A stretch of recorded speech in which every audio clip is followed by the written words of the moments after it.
सासु घरवा दाना बिहानको यही रे वेदन में ना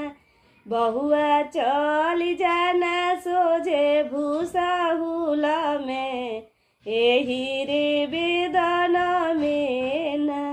हो खता बिहानी फहा फाटी दरी सासु तोहर इठल छोड़ाइबी एक क्षण में यही रे वेदन में ना गोतिनी घरवा दाना बिहानको यही रे वेदन में ना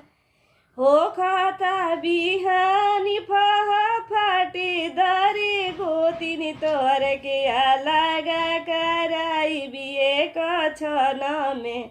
यही रे वेदन में ना नदी घरवा दाना बिहानको यही रे वेदन में ना हो खाता बिहानी फहा फाटी दरी नदी हो खाता बिहानी फहा फाटी दरी नदी तोरे के ससुरा खदेर एक क्षण में यही रे वेदन में ना